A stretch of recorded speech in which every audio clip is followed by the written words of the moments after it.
आजादी का अमृत महोत्सव, आत्ममंथन और समीक्षा। इस वर्ष संपूर्ण भारतवर्ष आजादी का अमृत महोत्सव बड़े उत्साह से मना रहा है। यद्यपि वैश्विक परिवेश अशांत है, रूस यूक्रेन युद्ध चल रहा है जो आर्थिक और पर्यावरण की दृष्टि से संपूर्ण विश्व को प्रभावित कर रहा है। कोरोना के कारण 2 वर्षों से पूरे विश्व में क्रंदन छाया रहा और विश्व की आर्थिक स्थितियां बहुत खराब हो गई। कई देशों में स्थिति अब भी बहुत खराब है। वहां सामग्रियां बहुत महंगी हैं और अनुपलब्ध भी। लोगों को भारी कठिनाइयों का सामना करना पड़ रहा है। इस विषम वैश्विक परिस्थिति में भी भारत सरकार अपने राष्ट्र की सीमाओं और प्रजा के रक्षार्थ संकल्पित, कटिबद्ध और प्रयासरत है तथा सफल भी है। सम्माननीय प्रधानमंत्री श्री नरेंद्र मोदी जी ने आजादी का अमृत महोत्सव संपूर्ण राष्ट्र में व्यापक रूप से मनाने का संकल्प लिया है और इस महोत्सव के आयोजन हेतु पदाधिकारियों और जनता को निर्देश व परामर्श दिया है। आजादी की प्राप्ति हेतु हमारे पूर्वजों द्वारा चुकाए गए मूल्य का ध्यान रखें। वास्तव में आजादी का अमृत महोत्सव हमें हमारे वीर स्वतंत्रता संग्राम सेनानियों, राजनेताओं और शहीद क्रांतिकारियों के जीवन की संघर्ष गाथा का स्मरण दिलाता है, जिससे हम उनके त्याग, बलिदान और राष्ट्र के प्रति समर्पण से प्रेरणा प्राप्त कर अपने जीवन में राष्ट्रभक्ति और राष्ट्र सेवा की भावना को वर्धित कर सकें। इस स्वतंत्रता हेतु असंख्य माताओं ने अपने इकलौते पुत्र को स्वतंत्रता संग्राम में बलि चढ़ा दिया। असंख्य बहनों ने अपने भाई और पति को राष्ट्र की बलिवेदी पर समर्पित कर दिया। असंख्य बहनों ने स्वयं अपने हाथों में तलवार लेकर युद्ध भूमि में लड़ते लड़ते अपने जीवन को समर्पित कर दिया। इन सब के अमूल्य जीवन के बलिदान को स्मरण कर हमारे देशवासी अपने राष्ट्र से प्रेम करें। इतने प्राणों के बलिदान से प्राप्त राष्ट्र की स्वतंत्रता को जाति, धर्म और महत्वाकांक्षाओं की विमूढ़ता पर बलि न चढ़ावें। अंग्रेजों द्वारा जनता पर हुए अत्याचार से दुखित होकर हमारे स्वतंत्र योद्धाओं ने हमें उस अत्याचार की विभीषिका से बचाने हेतु स्वयं जेल की कठिन यातनाएं सहते हुए अपने प्राण न्यौछावर कर दिए। हम विरासत में प्राप्त आजादी के महत्व को समझें, इसका सम्मान करें और जो जिस स्थिति में है, जिस स्तर पर है, यथासंभव देशवासियों की सहायता करें। हम देश में एक अनुशासित नागरिक की तरह रहकर शासन व्यवस्था को सुचारू रूप से चलाने में सहायता करें। आजादी का अमृत महोत्सव गौरव महोत्सव। आजादी का अमृत महोत्सव हमारे लिए गौरव का महोत्सव है। इस महोत्सव के उपलक्ष्य में पहले हमें आत्मसमीक्षा करनी चाहिए।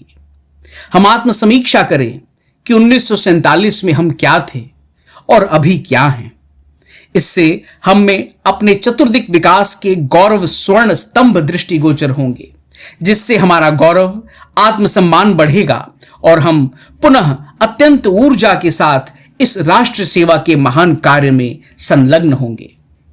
दूसरा, हमें निष्पक्ष होकर आत्ममंथन करना चाहिए कि हमने तत्कालीन परिस्थितियों से लेकर अब तक ऐसा कौन सा कार्य नहीं किया है जो देश हित में आवश्यक था, जिधर हमारी दृष्टि नहीं गई या विभिन्न परिस्थितिवश हम जिसे नहीं कर सके। समुद्र मंथन में अमृत के साथ विष भी निकला था।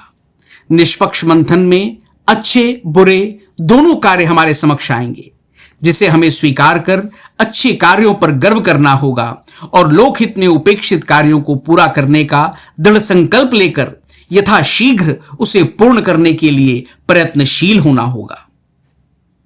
तब 1947 और अब 2022। आइए हम आपको कुछ महत्वपूर्ण क्षेत्रों में 1947 में देश की स्थिति क्या थी और अब 2022 में क्या स्थिति है एक झलक दिखलाते हैं, जिससे हमारे समस्त भारतवासियों की छाती गर्व से चौड़ी हो जाएगी। जिन्होंने अपने दादा परदादा से सुना है या जो लोग इतिहास का अध्ययन करते हैं, वे अंग्रेज शासकों द्वारा भारतीयों पर किए जाने वाले अत्याचार से अवगत हैं। देश में गरीबी, भुखमरी की पराकाष्ठा थी। अकाल तो पड़ते ही रहता था। स्वास्थ्य की कोई सुविधा नहीं थी। विभिन्न प्रकार की बीमारियां, महामारियां होती ही रहती थी। अशिक्षा बहुत थी। पेट के लिए दिन भर जमींदारों के यहां श्रम करना, इस पर भी अंग्रेजों और उनके प्रतिनिधि राजाओं, जमींदारों द्वारा जनता का शोषण और उन पर अत्याचार था।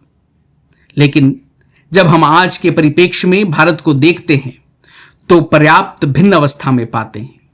आज हमने सभी क्षेत्रों में पर्याप्त उन्नति की। आज सरकार द्वारा गरीबों के खाने पीने, दवाई, यहां तक कि कुछ सीमा तक बिजली की भी निःशुल्क व्यवस्था की गई है।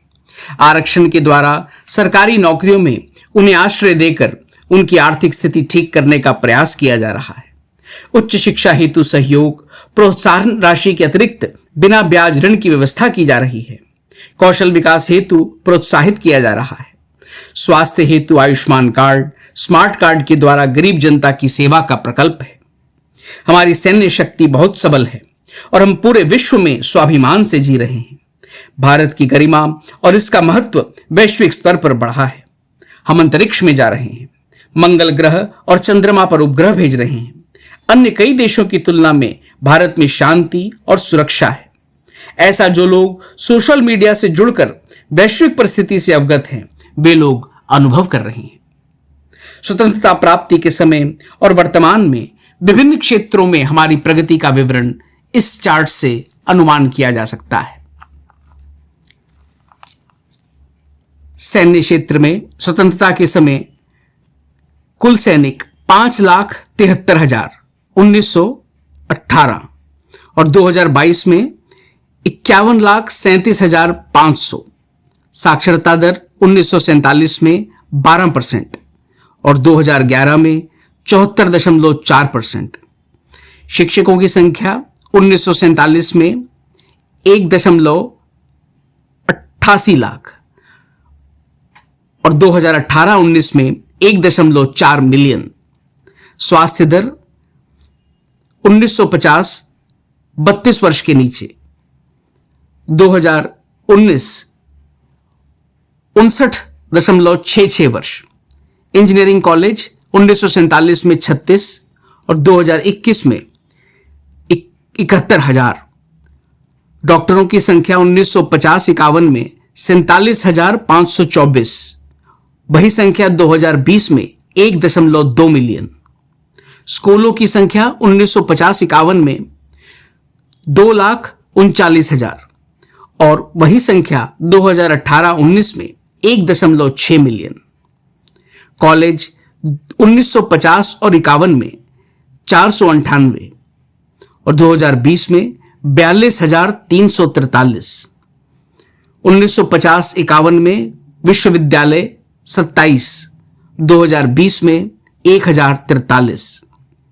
चिकित्सालयों की कुल संख्या 1947 में 7,000, वही संख्या 2016 में 59,264। हमारी भावी योजना। स्वामी विवेकानंद ने भारत के गरीबों, दीनों, पीड़ितों के उत्थान के लिए परामर्श दिया था और रामकृष्ण मिशन के द्वारा शिक्षा, स्वास्थ्य, कौशल विकास और नैतिक शिक्षा प्रदान करने का प्रयास किया था, जो अब भी अनवरत जारी है। स्वामी विवेकानंद, जिनका हृदय गरीबों के लिए रोता था, जिनके हृदय में गरीबों के लिए पीड़ा थी। बड़े दुख का विषय है कि आज भी देश में भले ही बहुत कम मात्रा में हो, लेकिन गरीबी है। लोग गंभीर बीमारियों के लिए पैसे के अभाव में, सही चिकित्सा के अभाव में असमय काल कवलित हो जाते हैं।